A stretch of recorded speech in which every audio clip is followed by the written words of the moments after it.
강의 교재에 앞에 도표 있는 교재를 좀 한번 돌아가서 잠깐 생각하겠습니다. 오늘은 뒤에 부분에 교재 62쪽인데 앞 교재에 27쪽에 넘어가서 잠깐 한번 보겠습니다. 27쪽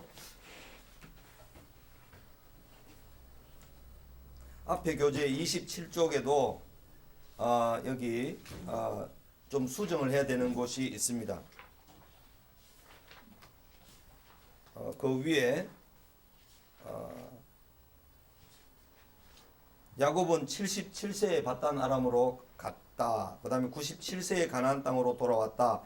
이렇게 7자로 0자를 70을 77세로 90을 97세로 고쳐주시면 되겠습니다. 제가 워낙 요즘 이제 바쁘고 정신이 없어서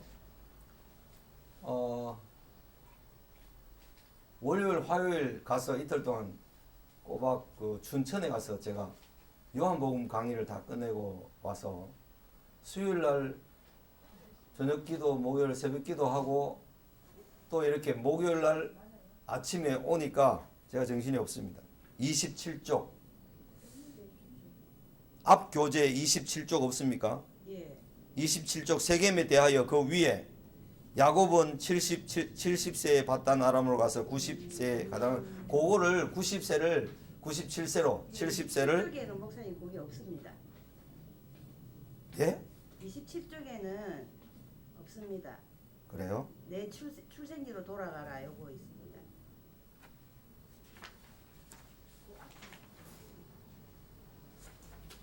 그러면 베델로 올라가라는 교재에 25쪽입니까? 예. 25쪽이 나옵니까? 이쪽이 좀 제 거하고 좀 달랐던가 봅니다. 네, 25쪽에 그게 나옵니까? 베델로 올라가라는 그 옆에. 베델에서의 하나님입니다. 이건. 베델은 29쪽에 나옵니다. 목사님 베델로 올라가라. 창세기 33장 1절로부터 36장 예. 43까지 베델로 올라가라. 예, 창세기 연구교환 제25과입니다. 25과. 그러니까 29쪽이 네, 베델로 29쪽입니까? 네, 네. 이게 제게는 뭐가 몇 페이지 빠졌네요. 그러면 그 29페이지에 그게 나오면 30페이지에 나오겠네요.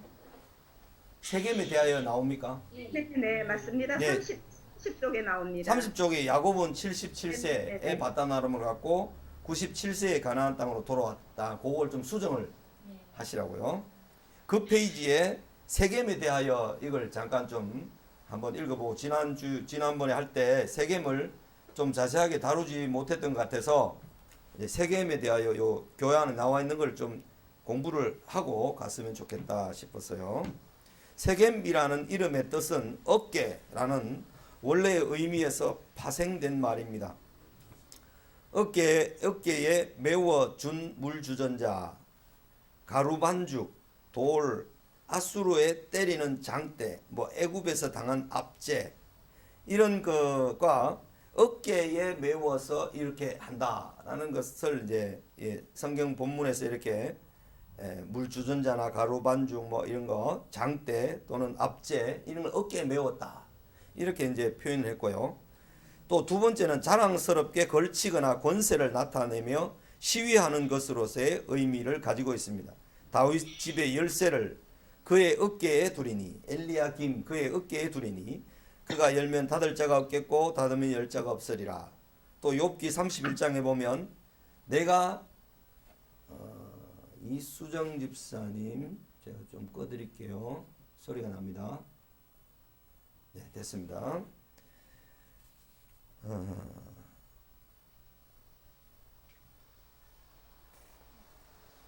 정사가 메시아 그의 어깨 위에 있을 것임이라. 이런 이제 자랑스러운 의미, 권세를 나타내는 의미를 쓸 때도 이 어깨라는 말을 씁니다.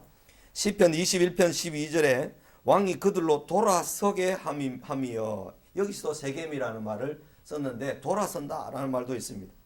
그들의 얼굴을 향하여 활시위를 당기리로다. 돌아서게라는 말은 너는 그들의 모든 어깨를 손에 넣는다. 이런 의미를 가지고 있는 세겜이라는 단어입니다.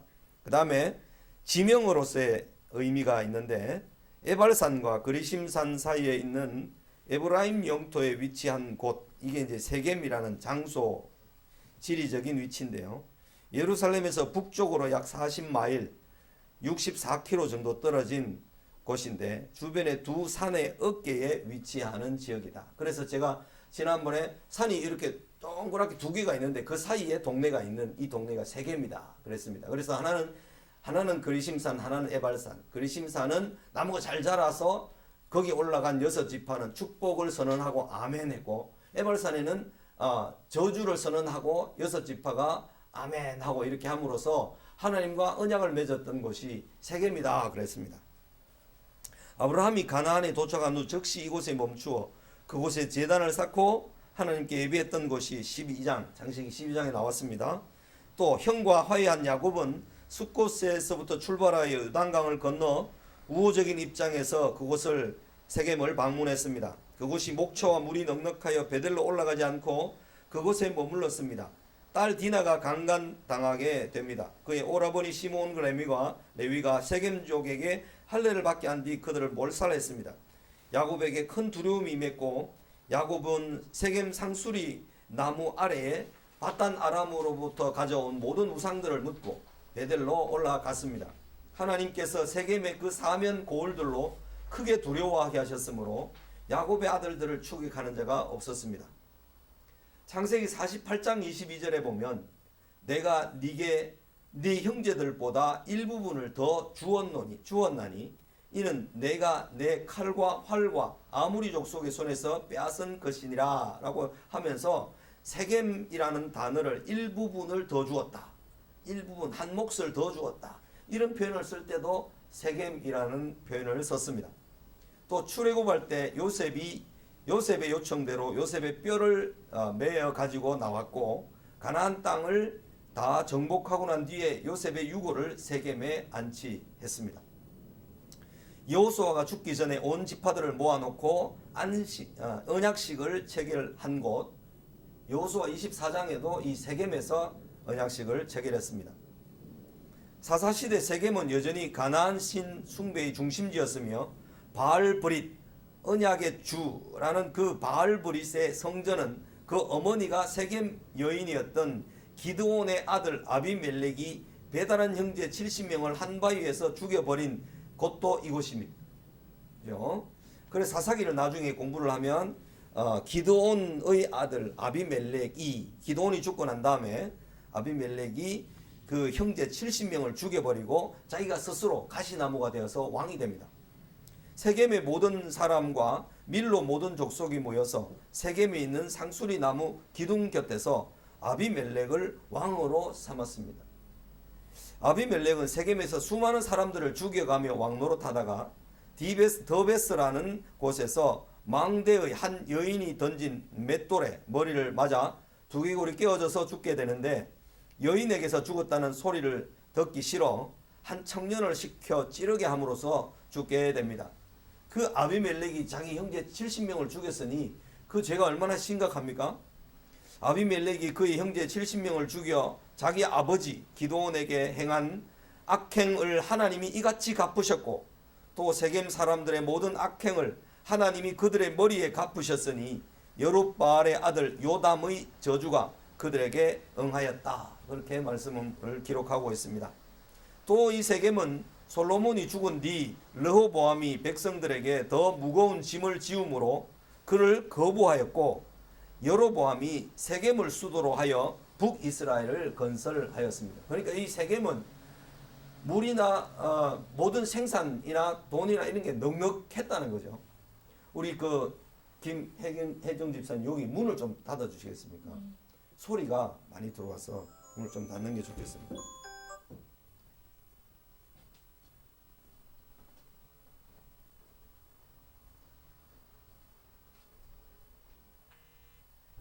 네, 거기 좀 닫으면 다 닫혔죠? 네, 좋겠습니다. 감사합니다. 솔로몬이 죽은 뒤 여기 북이스라엘을 세겜을 수도로 하여 건설했습니다. 그래서 세겜 지역이 가장 번성했던 곳이라서 나중에 아수르가 북이스라엘을 멸망시킬 때 이 세겜의 도성에다가 아수르 백성들을 엄청나게 많이 이주를 시켜서 혼혈족을 만들어 버립니다. 그래서 그 사마리아는 세겜을 중심으로 하는 북이스라엘의 수도였던 세겜을 중심으로 하는 그 땅이 다 이제 므낫세 지파와 에브라임 지파의 땅이었던 그 엄청나게 비옥하고 좋은 땅들이 다 사마리아가 되어버립니다. 아수르 사람들이 와서 함께 거주해서 혼혈족이 되어버리죠. 요한복음 4장 5절에 나오는 야곱의 우물이 있는 수가성은 세겜 지역을 말합니다. 야곱이 그 아들 요셉에게 준 땅이 가깝고 세겜에 장사되기도 했고 요셉의 두 아들을 야곱의 아들로 입적하기도 함으로 세겜이라는 도시를 에브라임 지파에게 주었습니다. 예수님 당시 유대인들은 세겜 지역의 사마리아 사람들을 만나는 것을 터부시하므로 요단강을 건너 사마리아를 우회하여 갈릴리로 왕래했습니다. 사마리아가 왜 이토록 유대인에게 멸시받는 땅이 되었을까요? 사마리아는 북이스라엘의 오므리 왕이 세겜 북서쪽 11km 지역 언덕 그리심 산에 수도로 건설하였고 아람의 위협을 완화시키기 위해 다메섹의 수리아인들에게 시장을 설치하도록 시켰습니다. 그러니까 다메섹에 있는 사람들이 와서 자기네들의 물건을 무역하도록 이 세겜 땅에 와서 그죠? 그리심산 이 지역에 와서 장사하도록 해서 그 세금을 받아서 나라의 뭐 부를 유지하거나 또는 더 하려고 그렇게 만들어 버렸습니다. 사마리아 또는 벳후무리, 오므리의 집이라고 하는 불리는 그 도시는 사마리아라는 뜻은 이제 오므리의 집 벳후무리라는 그런 이름을 가진 도시입니다. BC 725년에서 722년에 아수르의 살만 에셀 5세에 의해서 포위되었고 멸망당했습니다. 아수르 왕이 바벨론과 구다와 아와와 하맛과 스발와임에서 사람을 불러 옮겨다가 이스라엘 자손을 대신하여 사마리아 여러 성읍에 두매 그들이 사마리아를 차지하고 그 여러 성읍에 거주했다고 했습니다. 이런 기록이 열왕기하 17장에 나옵니다. 이 여러 민족이 여호와를 경외하고 또 아로새긴 우상을 섬기니 그들의 자자손손이 그들의 조상들이 행하던 대로 그들도 오늘까지 행하니라. 이런 말씀이 이제 열왕기하에 기록되어 있는데 이 사마리아 사람들은 모세 오경을 자기네들의 입맛에 맞게 자기네들의 처지에 맞게 모세 오경에는 가나안 땅에 들어가면 중앙 성소 내 이름을 둔 곳 성전이 있을 곳 그곳을 말했는데 성전은 예루살렘에 있잖아요. 그리고 예루살렘은 남유다 쪽에 있으니까 북쪽에 있는 북이스라엘 사람들을 남쪽 유다로 왔다 갔다 하게 하면 북쪽의 나라를 유지할 수 없다고 생각해서 여로보암이 단과 베델에다가 북쪽 끝에 단 남쪽 끝에 베델에다가 금신상을 만들어서 그걸 신으로 섬기도록 했던 사람이 여로보암이잖아요. 그 여로보암이 여호와를 떠나버리고 자기들 마음대로 성경을 모세오경이라는 책을 만들어버린 거죠. 그래서 사마리아 오경이라는 것이 따로 있습니다. 그것하고 토라였던 율법 모세오경하고는 좀 많이 차이가 있습니다. 모세오경 그리고 사마리아 오경 이런 책이 따로 있다는 이야기를 여러분이 조금 알고 계시면 됩니다. 이후로 이사야, 예레미야, 호세아, 미가 선지자들은 사마리아를 우상숭배의 중심지로 지적했습니다. BC 331년에 사마리아를 점령했던 알렉산더, 헬라의 대왕이죠. 헬라, 그리스죠.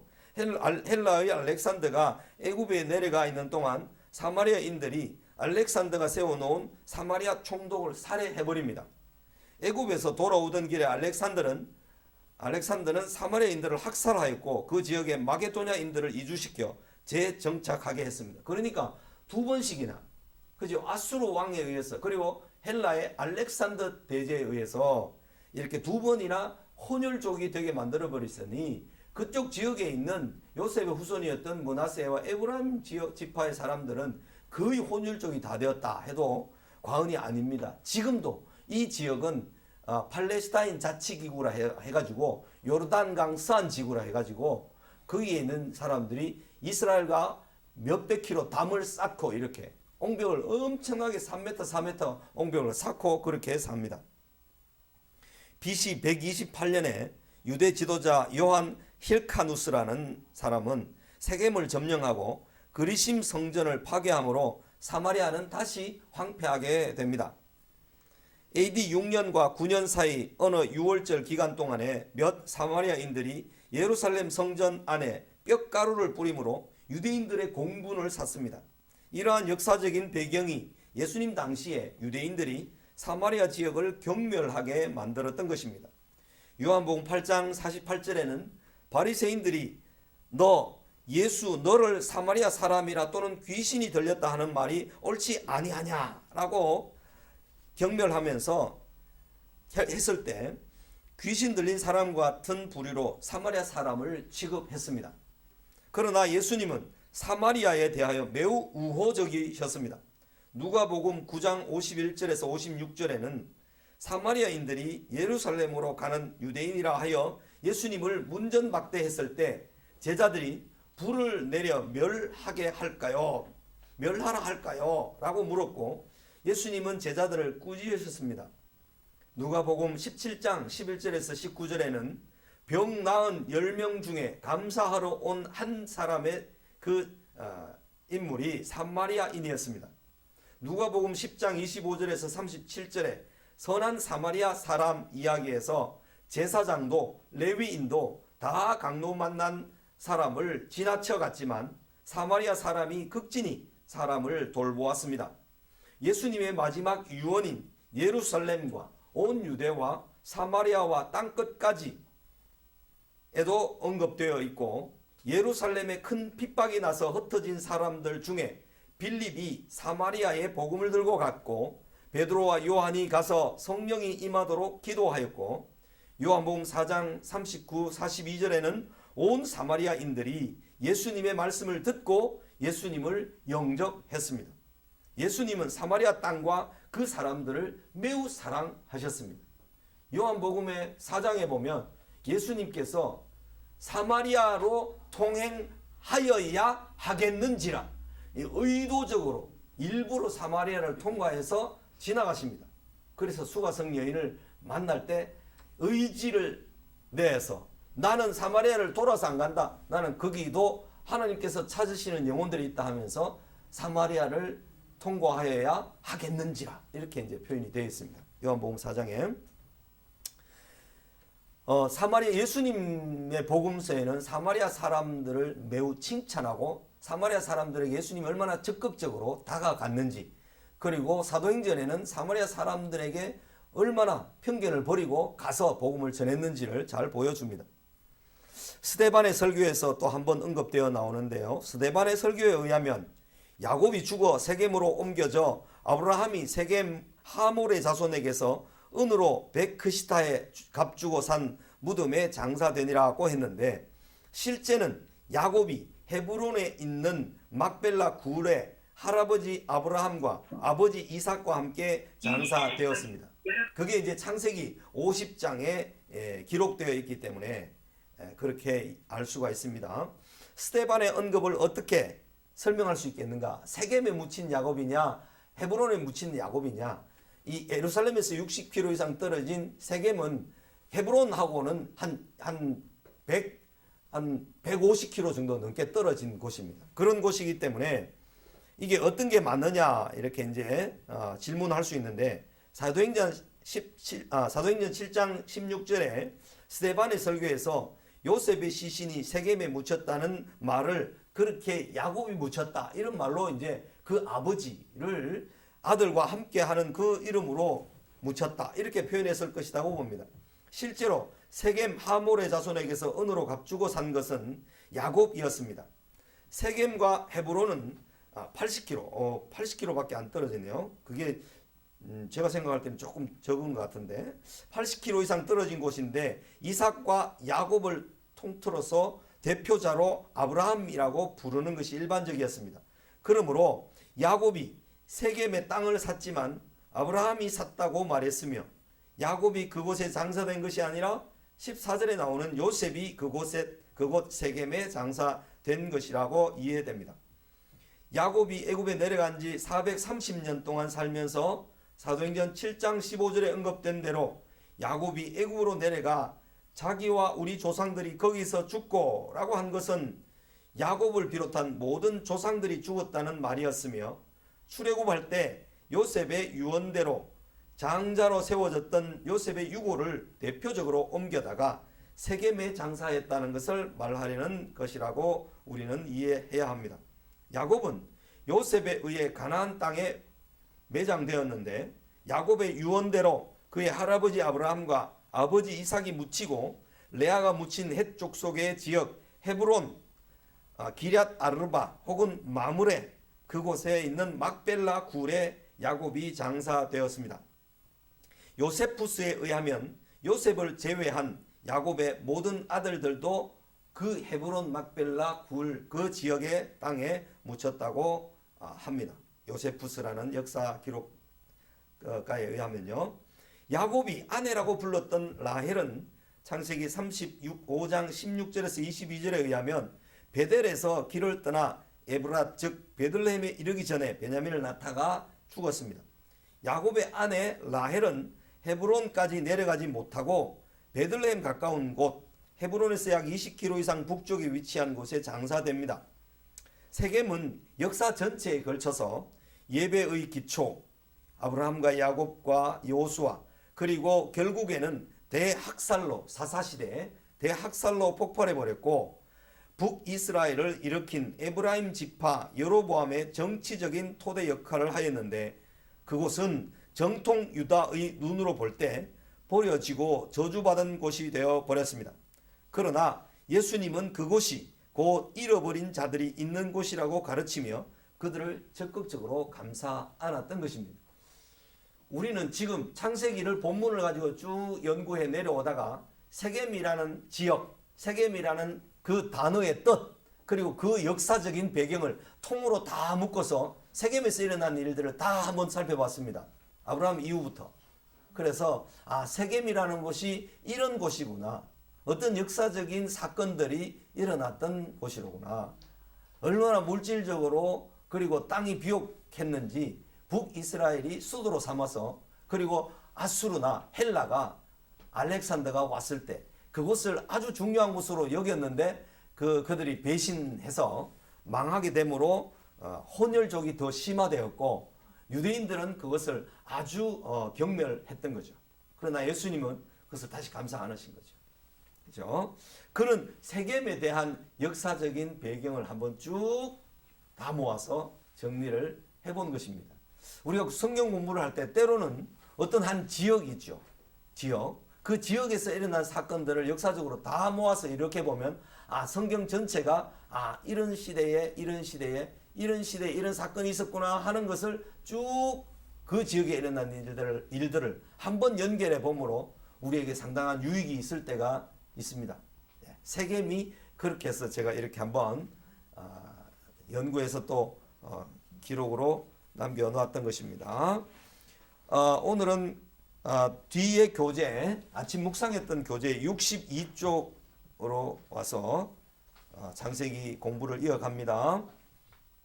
인간의 죄, 하나님의 섭리라는 제목으로 37장 18절에서 36절까지. 창세기 37장은 야곱의 족보, 야곱의 족보는 이러하니라 라고 말씀하시고 난 다음에 요셉이 17세의 소년으로서 요셉 이야기가 이어집니다. 창세기 50장까지 사실은 요셉 이야기인 것 같은데 요셉 이야기가 아니라 야곱의 족본이라 라고 하는 말이 37장에서 50장까지 이어집니다. 우리는 37장에서 요셉이 얼마나 심각한 어려움에 빠지게 되는지 또 요셉의 형들이 요셉을 팔고 아버지와의 관계에서 아버지를 속이고 아버지를 배반하고 아버지의 마음을 그렇게 아프게 한 일들이 디나 사건에도 있는데 또 요셉을 팔아먹는 사건에도 또 있다는 거죠.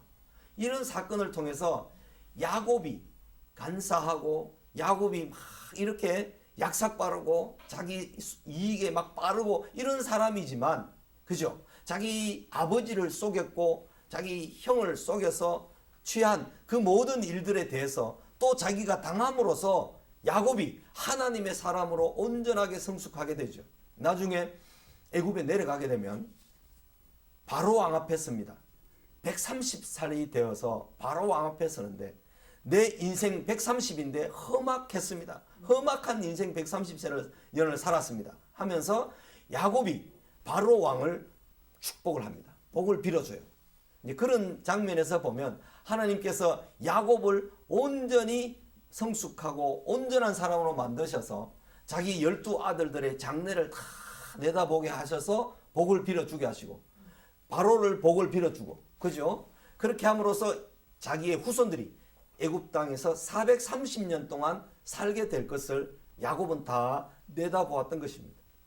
그리고 요셉도 그것을 내다보아서 하나님이 찾아오셔서 모세를 통하여 찾아오시는 날에 권고하시는 날에 찾아오신다는 뜻인데 찾아오시는 날에 반드시 내 유고를 내 미라를 메고 가서 가나안 땅에 묻어달라 이 이야기를 요셉이 했던 것을 마지막 50장이 넘어가서 보면 그 이야기가 다 나오죠. 이 37장에 나오는 이 인간의 죄, 하나님의 섭리, 인간의 죄 가운데서도 하나님의 섭리가 파괴되고 무너질 것 같은 요셉이 그의 형들과 아버지가 요셉에게 절을 해야 되는데 이렇게 되면 요셉이 어떤 일이 일어날까 뭐 그런 생각을 하기가 쉬운데 인간의 죄와는 상관없이 인간의 죄에도 불구하고 하나님은 당신의 섭리를 이루시는 분이시다 하는 것을 보게 됩니다. 억울한 일을 당합니까? 고통스러운 일을 당합니까? 신음 중에 일이 있을 때도 있습니다. 그러나 그 시간들이 하나님의 섭리 속에 있음을 하나님의 아심 속에 있음을 우리는 놓치지 말아야 하는 것입니다. 하나님 아시죠. 하나님 보고 계시죠. 하나님 제 마음의 순전함을 아시죠 하면서 하나님과 교통함으로 그 억울한 시간, 고통스러운 시간들을 이겨내야 되고 견뎌내야만 하는 것입니다. 그것이 믿음을 가진 성도들의 삶의 자세인 거죠. 인간의 죄가 하나님의 섭리를 이루게 합니까? 천만의 말씀입니다. 인간의 심각한 죄에도 불구하고 하나님의 섭리는 한치의 오차도 없이 진행되는 것입니다. 가장 사랑하는 아들, 꿈을 꾸며 그것을 자랑하던 아들이 어느 날 갑자기 죽었습니다. 적어도 아버지에게는 죽어버린 것입니다. 그것도 아버지가 보낸 심부름길에서. 그러니까 아버지가 얼마나 애통했겠습니까? 내가 심부름을 왜 보냈는가? 그 먼 거리를 심부름을 왜 보냈는가? 하면서 애통했을 거 아닙니까? 아버지 야곱은 요셉의 죽음으로 살맛을 다 잃었습니다. 33절, 34절, 5절에 보면 오래도록 그의 아들을 위하여 애통하니 그의 모든 자녀가 위로하되 아버지한테요 거짓말 해가지고 지금 요셉을 팔아먹고 아버지 요셉이 찢겨 죽었다 하면서 거짓말하면서 아버지를 무슨 말로 위로합니까? 이거 얼마나 아이러니입니까? 하나님 보시기에 얼마나 기가 막힙니까? 그가 그 위로를 받지 아니하여 이르되 내가 슬퍼하며 스골로 내려가 아들에게로 가리라 하고 그의 아버지가 그를 위하여 울었더라. 이게 뭐 얼마나 울었는지 모릅니다. 아버지를 속인 야곱이 아들들에게 속고 있는 것을 보며 하나님의 섭리를 봅니다. 요셉의 형들은 이미 잔해하는 기계로 세겜족을 죽였던 적이 있었습니다. 요셉의 형들 중에 빌하와 실바의 아들들 단과 납달리, 갓과 아셀 그 종들을 통해서 낳았던 그 아들들은 고자질로 더욱 요셉을 미워했을 것입니다. 자기네들이 잘못한 것을 요셉이 아버지에게 다 고자질했으니까 요셉이 더 미웠죠. 형들이니까 동생 요셉을 더 미워한 거죠. 다른 6명의 아들들, 레아가 낳은 아들들은 그 중에 맏아들 르우벤과 넷째 유다는 좀 다른 책임감과 생각을 가지고 있었습니다. 둘째 시므온과 셋째 레위는 34장에서 세겜족을 살해했으므로 아버지에게 심각한 걱정을 이미 끼쳤습니다. 형들 중에 몇이 기회가 오게 되면 요셉을 죽여버려야 되겠다고 생각했던 것 같습니다. 요셉이 보이기 시작했을 때 그들은 자 그를 죽여 한 구덩이에 던지고 우리가 말하기를 악한 짐승이 그를 잡아 먹었다 하자. 아버지한테 말입니다. 그렇게 말하자는 것. 그의 꿈이 어떻게 되는지를 우리가 한번 보자, 두고 보자. 이렇게 말했습니다. 시기는 동생을 죽이고 그 시신을 유기하고 거짓말까지 하면서 요셉의 꿈에 대해 싫어하게 만들었습니다. 그들은 요셉을 팔고 나서 요셉의 채색 옷에다가 숫 염소의 피를 묻혀 아버지께 가져가 우리가 이것을 발견하였으니 아버지 아들의 옷인가 보십시오 라고 하며 아버지를 기만했습니다. 자녀들은 통곡하는 아버지에게 무엇이라 위로하였을까? 그죠? 그 양심이 있다면 무슨 말로 위로를 했겠어요? 아버지 괜찮아요. 괜찮아요. 뭐라고 위로했겠어요? 아버지 살아있을지도 모른잖아요. 그건 말 못하잖아요. 자기네들이 팔아서 무행에 갔으니까 아버지 살아있을 것 같은데요. 살아있을 겁니다. 뭐 이런 말로 위로를 할 수가 없어요. 왜냐하면 이미 찢긴 것으로 했기 때문에 아버지가 우리가 팔았습니다. 그래 애굽에 있으니까 걱정하지 마세요. 이런 말로 위로는 도무지 할 수가 없는 거죠. 그러니까 무슨 말로 위로를 했을까? 그죠? 기만이죠. 엄청나게 기만이죠. 미워하는 것은 살인입니다. 예수님 말씀이 기억납니다. 형제를 갖다 형제에게 나가라 하는 자 살인한 자다. 미친놈, 망할 놈 이렇게 욕하는 것은요 살인하는 것이다. 이렇게 말씀하셨습니다. 맏이 르우벤과 넷째 아들 유다의 행동을 한번 보십시다. 이 사건에서 르우벤의 이름이 자주 등장합니다. 21, 22, 29절에서요. 르우벤이 그의 서모였던 빌하를 범함으로 아버지의 침상을 더럽혔지만 르우벤은 맏이로서 아버지의 심정을 제일 잘 알았고 12아들을 대표하는 맏이로서 책임감도 있었을 것입니다. 왜냐하면 나이가 제일 많으니까 일단. 그죠? 르우벤은 요셉의 생명만큼은 해하지 못하도록 동생들을 설득했습니다. 죽이지는 말자. 그래서 옷을 벗기고 구덩이에 넣었습니다. 그죠? 피를 흘리지 못하도록 한 것은 르우벤이 아버지의 심정을 헤아리고 있었기 때문입니다. 요셉이 물 없는 구덩이에 던져졌다가 미디안 상인들에게 팔려갈 때 르우벤은 그 자리에 없었습니다. 요셉이 이미 팔려가고 난 뒤 르우벤이 돌아와서 빈 구덩이를 보았을 때 어찌할 바를 몰랐습니다. 르우벤은 자기 옷을 찢고 아우들에게 와서 아이고 없도다. 나는 어디로 갈까? 나는 이제 죽었네. 아이고 내가 어떻게 아버지 얼굴을 본단 말인가 하면서 맏이 된 입장에서 아버지를 생각하면서 제일 괴로워했습니다. 너무나 황당해했고 너무나 괴로워했습니다. 이 르우벤 맏이가. 그리고 넷째 유다는 동생들에게 요셉을 죽이지 말자고 설득했습니다. 유다는 요셉이 더 이상 편애받는 것을 보지 않기 위해 죽이지 않으면서도 가능한 방법이 있음을 설득하여 이스마엘 사람이었던 미디안 상인들에게 팔자고 제안했고 동생들이 동의하여 요셉은 미디안 상인들에게 은 20에 팔려 애굽으로 가게 됩니다.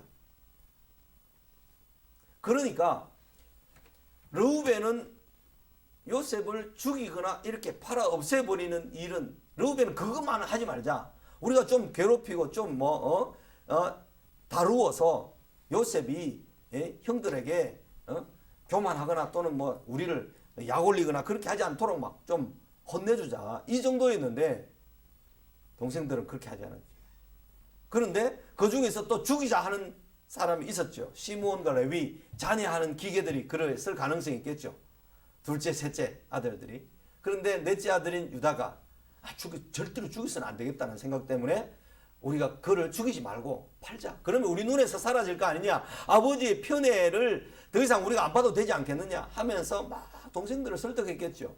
그래서 미디안 상인들, 저 북쪽 아수르 쪽에서 내려와서 가나안을 거쳐서 애굽으로 이동하는 상인들에게 팔아버린 거죠. 미디안 사람들에게.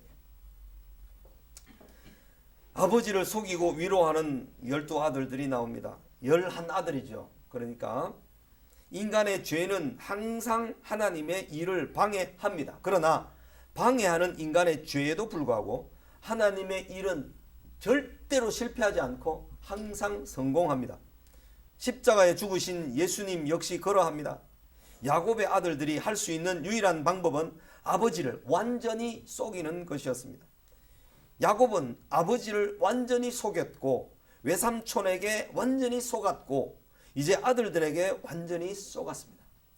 아들들이 자기들의 죄를 은폐하기 위해 요셉의 채색 옷을 갈기갈기 찢어 염소의 피를 묻혀 짐승에게 죽임을 당했다고 아버지께 보고하였습니다. 아마 이 애들이기 때문에 짐승에게 물려 죽었을 때 사람의 옷이 어떠하다는 것을 그냥 다 알 겁니다. 그냥 옷을 손으로 쫙쫙 찢어가지고는 짐승에게 물려 죽은 흔적이 아니거든요. 그러니까 막 옷을 찢어가지고 돌로 막 이렇게 막 찢고 피를 막 묻혀가지고 험하게 만들어 갔을 겁니다. 그래야 아버지가 자기가 야곱이 자기 형 에서를 위해서 손에 막 털을 감아가지고 매끈매끈한 피부를 속이고 형 에서같이 털을 만져보게 하고 형의 옷을 입고 들어가서 형의 향수가 나게 하는 것처럼 더 비슷한 방법으로 자기 아들들에게 속임을 당하는 것입니다. 지금.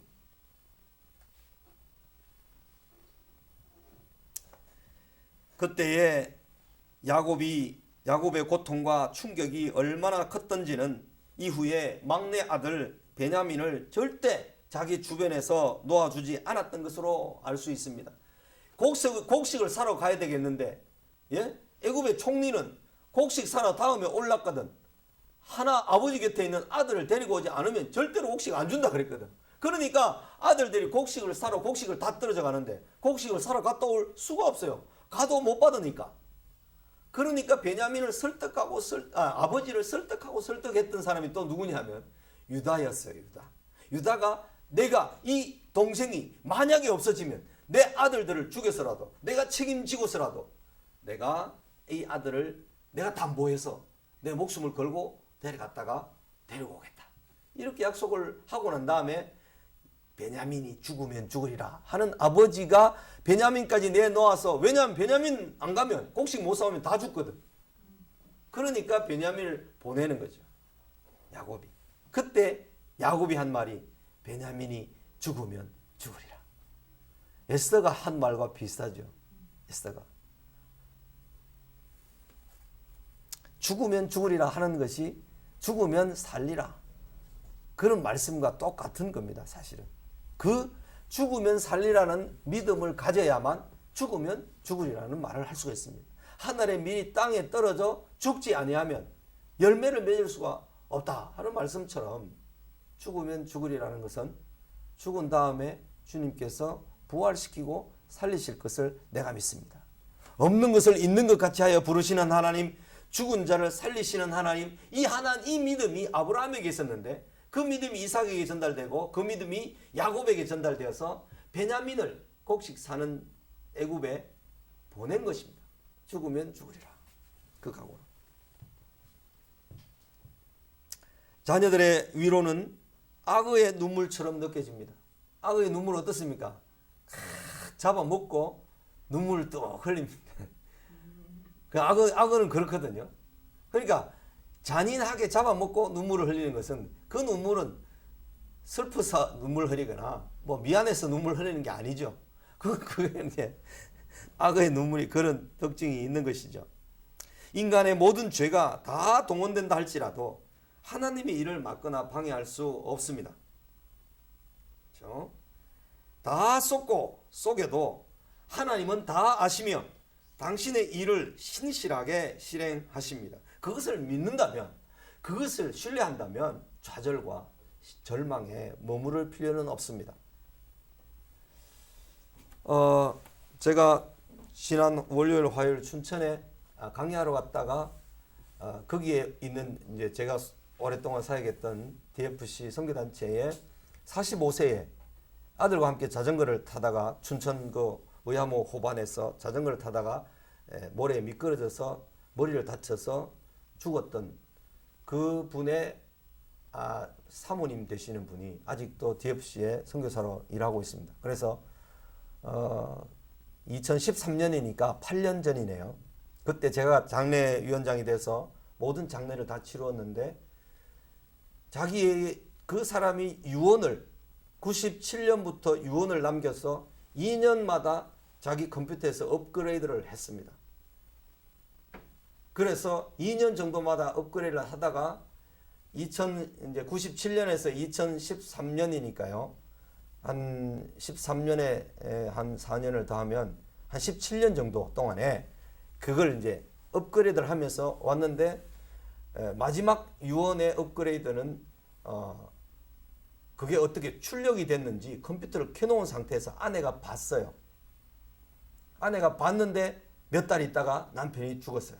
남편이 뇌사 상태가 됐어요. 자전거를 타다가 넘어져서.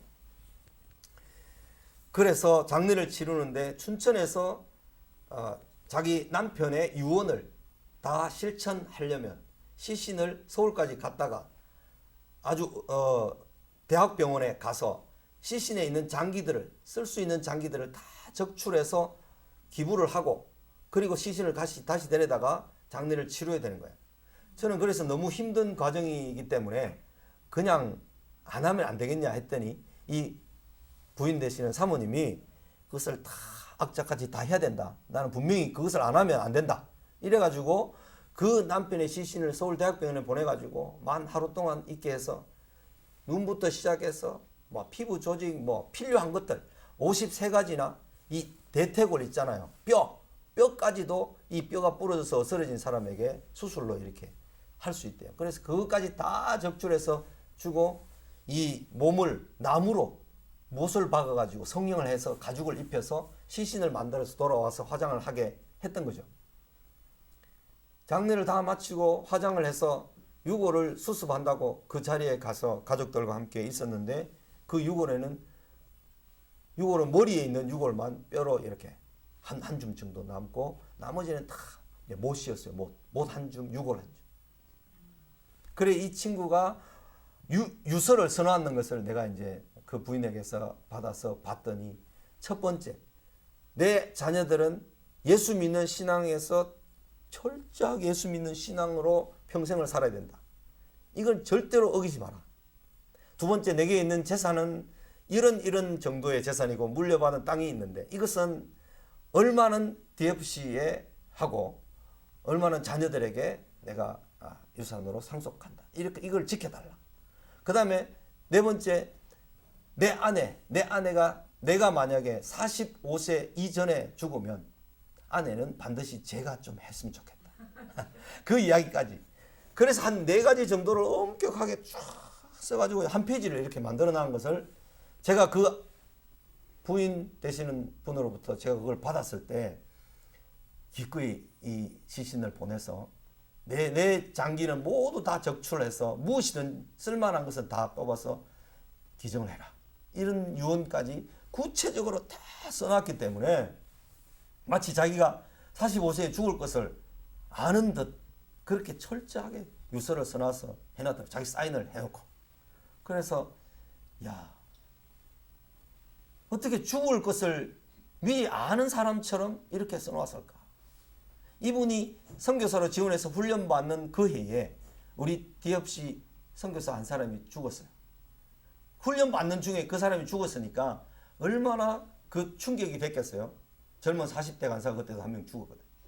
그랬는데 그걸 보고 자기는 유언을 남겨놔야 되겠다 해서 유언을 업그레이드를 쭉쭉 해왔는데 그 마지막 업그레이드 된 것을 아내가 봤고 아내가 본 몇 달 뒤에 이 남편이 아들과 함께 자전거 타고 가다가 아들이 보는 앞에서 이제 식물인간이 되고 말았습니다.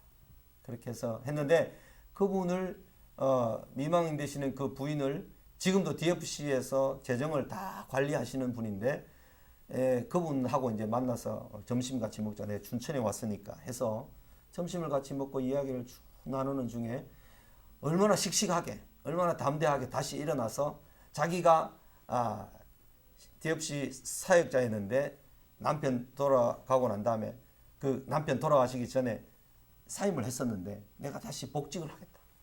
그래서 DFC에서 받아서 지금도 아주 열심히 이제 사역을 하고 있습니다. 아들들이 그때 아주 어린 나이 초등학교, 중학교 이런 애들이었는데 군대도 갔다 오고 대학도 다 다니고 자기네들이 알아서 아르바이트하고 다 그렇게 지내더라고요.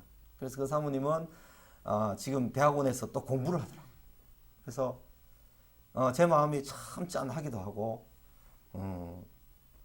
마음이 아프더라고요. 그러니까 그 남편이 그런 부름을 하나님께로부터 받고 난 다음에 그 아내에게 자녀에게 그 남편의 시신을 통해서 새로운 육체를 공급받은 부분을 공급받은 그런 사람들의 삶을 다 이렇게 해놓고 그 자녀와 그 부인이 씩씩하게 담대하게 살아가는 모습을 보니까 야, 하나님께서는 그 사람을 데리고 가셨지만 그 사람이 남겨놓은 많은 정신적이고 뭐 신앙적인 유산들 이런 것들은 참 대단한 힘을 가지고 지금도 능력을 나타내고 있구나 이런 생각을 하면서 거의 한 8년 만에 정말 이야기할 수 있는 충분한 시간을 가지면서 대화를 나누고 왔는데 그런 일도 있습니다. 지금 이제 야곱이 요셉을 잃어버린 이 사건은 장래에 나중에 야곱이 자기 아들 요셉이 살아있어도 예굽이라는 거대한 나라의 2인자가 되어 있다는 사실을 들었을 때 그리고 가서 봤을 때 하나님을 경배하지 않고 어떻게 견디겠어요? 하나님의 그 섭리를 듣지 않고 하나님의 섭리를 눈으로 보듯이 시원하게 다 보니까 그 눈이 열리고 그 마음이 하나님의 마음을 다 헤아리게 되는 거죠. 응? 그렇게 되는 데까지 우리가 자라가는 거죠. 성도가 그렇게까지 성숙해 가는 거죠. 그런 하나님 말씀을 통해서 우리가 그렇게 되는 것입니다. 다시 과를 좀 넘어가서 한 번만 더 하겠습니다. 38장 1절에서 30절. 이것은 요셉 이야기에서 또 조금 이제 요셉 이야기를 애굽에 팔려간 것으로 딱 밀어놓고 다시 네 번째 아들인 유다에 대한 이야기로 38장이 이어집니다. 그녀는 나보다 옳도다. 그녀는 나보다 의롭도다 하는 제목이 이 38장의 핵심입니다. 37장에서 야곱의 족보를 시작하면서 11번째 아들 요셉이 팔려가고 난 뒤 잠시 멈추고 38장에서는 넷째 아들 유다의 가정사를 기록합니다. 그리고 39장에서는 애굽에 팔려간 요셉 이야기로 다시 돌아갑니다. 요셉 이야기가 이어지는 것이 아니고 유다 이야기가 여기 한 장의 이야기, 그것도 좋은 이야기가 아닌 유다의 그 뭐랄까요, 악하고 유다의 어리석고 한 이런 행동들, 그런 행동들이 여기에 다 등장해 있습니다. 유다와 그의 며느리 다말의 이야기가 왜 중요할까요? 강한 불의를 행한 유다와 약한 의의 다말의 대결에서 반드시 강한 불의가 이기는 것이 아니라 약하지만 의가 이긴다는 것을 우리에게 가르쳐 주는 것입니다. 솔로몬이 밧세바와 나단 선지자와 사독 이쪽이 매우 약하지만 아도니아 쪽은 엄청나게 강하지만 하나님의 일은 하나님의 약속과 맹세가 있었던 솔로몬에게 왕위가 이어지는 것을 통해서 그 역사, 왕의 역사가 다 그렇게 하나님의 말씀과 약속에 의해서 이루어진다는 사실을 보여주듯이 여기 강한 시아버지 며느리를 이 못된 며느리 어디 가서 남의 씨를 받아와가지고 집안을 더럽혔냐 화형을 시켜버리겠다. 그래 사람들을 불러놓고 화형을 시킬 수 있는 강한 이 유다, 이 사람이 불법자거든요. 불의한 사람이거든요. 그런데 의를 가졌던 다말, 약하고 불태워 죽임을 당할 만한 이런 다말이 이기는 거죠.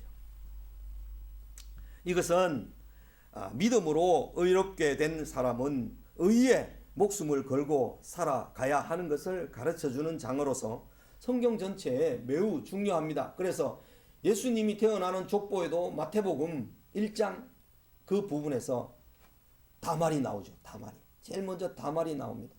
그 다음에 라합이 나오고 룻이 나오고 이래 나오잖아요. 그것은 이 다말이라는 여자의 행동이 어떤 의미가 있는가, 그리고 그 결과가 무엇을 우리에게 가르쳐 주는가, 아주 의미심장한 내용이 여기 들어있습니다. 유다의 세 아들과 한 며느리 야곱이 요셉을 잃고 난 뒤 자녀들은 흩어지게 되었던 것 같습니다. 넷째 아들 유다가 형제들을 떠나 아둘람 사람 히라와 가까이 살면서 살았습니다. 유다는 아둘람에서 가나안 사람 수아라고 하는 사람의 딸을 보고 결혼하여 동침함으로 아들 셋을 낳았습니다. 첫째는 엘, 둘째는 오난, 셋째는 셀라였습니다. 유다는 장차 엘을 위하여 다말이라는 여자를 데리고 와 맏아들과 결혼시켰습니다. 유다의 장자 엘이 여호와 보시기에 악함으로 여호와께서 엘을 죽여버리십니다. 형이 죽으면 동생이 형수와 결혼하여 아들을 낳아 주므로 형의 대를 잇게 하는 것이 당시의 법, 형사 취수죠. 그래서 이런 법이 그 당시의 법이었고 합당한 것이었고 의로운 것이었습니다. 둘째 아들 오난이 형수와 동침하면서 그 씨가 자기 것이 되지 않을 줄 알고 형의 몫으로 자녀가 태어날 것으로 알고 그의 형에게 씨를 주지 않으려고 땅에 설정했습니다. 이야, 이토록 이 남녀 관계를 이토록 정확하게 하면서 씨를 그 자궁에다가 설정하지 않고 바깥에다가 설정을 해버립니다. 이것은 여호와 보시기에 악한 것이었으므로 여호와께서 그도 죽이셨습니다.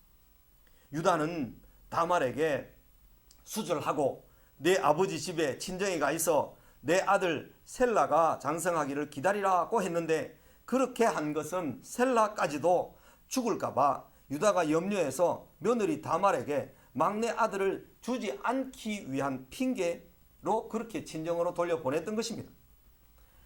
다말의 담대한 믿음의 행동을 우리가 봅니다. 후에 유다의 아내가 죽었고 유다의 아내가 죽습니다. 자기 아들들이 둘이 죽고 자기가 안 죽고 유다의 아내가 죽습니다. 유다는 혼자가 된 채 양털을 깎으러 딥나라는 곳에 갔습니다. 그 소식을 들은 다말은 담대한 믿음의 행동을 시도했습니다. 다말이 그렇게 한 것은 셀라가 다 컸는데도 자기와 결혼시켜주지 않았기 때문에 셋째 아들이 컸는데도 결혼 안 시켜주니까 시아버지를 통해 직접 후손을 얻어야 되겠다 하면서 고육지책으로 자기가 시아버지의 씨를 받기를 그렇게 도모했던 것입니다. 다말은 시아버지를 알고 시아버지 유다는 다말을 모른 채 그렇게 진행이 됩니다. 다말은 자기와 동침하기 위해 무슨 대가를 줄 것을 유다에게 요구했습니다. 시아버지 유다는 다말을 몰랐습니다. 다말은 자기와 동침하기 위해 무슨 대가를 줄 것을 요구를 했는데 유다는 염소 새끼를 주겠다고 했고 다말은 그것을 지금 염소 새끼 가져온 게 아니지 않느냐, 그것을 주기 위해서 줄 것을 약속하는 담보물을 달라.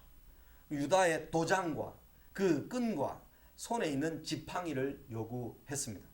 유다는 그것을 주고 창녀라고 알고 다말에게 들어갔습니다. 다말은 유다로 말미암아 임신하였습니다. 아마 그 배란이 되었을 때 뭐 이런 그걸 잘 이제 다말이 계획적으로 했기 때문에 그걸 다 생각을 했겠죠. 다말은 일어나 떠나가서 그 창녀 너울을 벗고 과부의 의복을 도로 입었습니다. 유다가 염소 새끼를 가지고 가서 자기가 준 담보물 도장과 끈과 지팡이를 찾으려고 했지만 그 창녀를 찾을 수 없었습니다. 수소문했지만 그곳에는 창녀가 없다고 하는 소리를 들었습니다. 유다는 그것으로 뭐 도장은 다시 만들고 끈은 다시 만들고 지팡이도 다시 만들지 하고 잊어먹고 이제 그냥 끝냈습니다. 끝인 줄 알고 지나쳤는데 석 달쯤 후에 며느리 다말이 임신했다는 소식을 듣게 됩니다. 유다는 며느리 다말이 행음함으로 임신해 어디 가서 길거리 가서 다른 남자의 씨앗을 받아와서 이렇게 임신했다 하면서 그를 끌어내어서 불살하라. 그가 살고 있던 지역의 사람들이 그럴 경우에는 불살할 수 있는 합법적인 일을 할 수 있었다는 거죠. 하늘나라 시민의 믿음을 봅니다. 이 일이 잘못되면 불에 태워 죽임을 당해야 하는 위험한 일을 다말이 감행한 것은 담대한 믿음 때문이었습니다. 다말이 일이 잘못되면 자기가 불에 죽을 것을 알고 있어요. 그럼에도 불구하고 그런 담대한 믿음을 감행했는데 다말이 죽임을 당하러 끌려 나왔을 때 시아버지에게 담보물을 내밀며 이 물건 임자로 말미암아 임신하였나이다 라고 말했습니다. 유다가 그것을 알아보고 깜짝 놀랐을 것입니다. 당황했을 것입니다. 자기가 죽을 죄를 지은 것을 알았던 것입니다. 자기가 잘못을 금방 시인하면서 그는 나보다 옳도다. 다말 너가 의롭다. 나는 불의한 자가 맞다. 하면서 자기의 잘못을 시인했던 것입니다. 그는 자기는 의롭지 못하고 다말이 의롭다고 선언했던 것입니다. 유다와 며느리 다말 사이에 태어난 쌍둥이 베레스와 세라라고 하는 이 아들, 형 세라가 뒤에 나왔고 동생 베레스가 먼저 나왔습니다. 베레스는 유다의 뒤를 이었고 예수님의 족보를 이었습니다. 그렇죠? 예수님의 족보에 이방 여인 다말이 당당하게 나옵니다. 유다와 다말은 하늘나라 시민의 믿음을 가진 자로 신약 성경 첫 페이지에 나옵니다. 유다의 위대한 점은 다말이 그렇게 했을 때 그대가 옳도다. 며느리여 네가 옳다. 내가 그릇되었다. 내가 아들을 주지 아니한 잘못이다 라고 인정하면서 그것을 다 받아들였습니다. 그래서 셋째 아들이 있었음에도 불구하고 이 며느리를 통해서 얻게 된 아들을 자기 아들로 이었고 그 아들의 베레스라는 이 대를 이어서 예수님의 후손, 예수님의 그 길을 열었던 것입니다. 법을 따라 후손을 잇기 위해 담대하게 목숨을 걸고 믿음으로 행했던 다말 같은 사람은 하늘나라 시민입니다. 나는 하나님의 말씀에 순종하는 일에 다말, 라합, 룻처럼 위험을 감수하며 목숨을 걸 수 있는가? 신약 시대에는 다말과 라합과 룻은 다 이방 여인이었고 기생 출신이었고, 그죠? 그렇게 이 이방 여인들로 있었고 그런 사람들이었지만 왜 하나님 나라의 일원이 되는가 하면 하나님 나라의 백성들이 믿는 그 하나님을 믿었고 그 하나님이 주신 법을 자기 법처럼 여겨서 그것이 의롭다. 그것을 붙들어야 의롭게 된다 하는 사실을 굳게 붙들었기 때문에 룻도 자기 시어머니의 하나님이 내 하나님이 되고, 그죠? 다말도 반드시 첫째 아들, 둘째 아들을 통해서 아들을 못 얻었으면 셋째 아들을 통해서 얻어야 되는데 그렇지 않으면 이 집안에 대가 끊어진다 하는 생각 때문에 자기 위장을 해서 자기 시아버지와의 관계에서 아들을 낳았습니다. 그것을 통해서 유다는 며느리 다말을 의롭다고 인정했고 그것은 하나님께 온전히 받아들여졌다 하는 그런 의미가 마태복음 1장에 나오는 그 기록에 의미 있는 것입니다. 그녀는 나보다 옳도다. 그녀는 나보다 의롭다. 그 유다도 대단하죠. 다말도 대단하고 그렇게 했던 것은 참 두 사람 다 대단한 사람들이다. 것을 자기 죄를 즉각 인정하고 다 받아들이잖아요. 참 귀한 사람들이다 하는 것을 보게 됩니다. 우리 잠시 좀 쉬었다가 10분에 다시 39장으로 넘어가서 애굽에서의 요셉이 고난당하는 장면을 또 보게 됩니다. 잠시 쉬고 난 다음에 또 이어서 하도록 하겠습니다.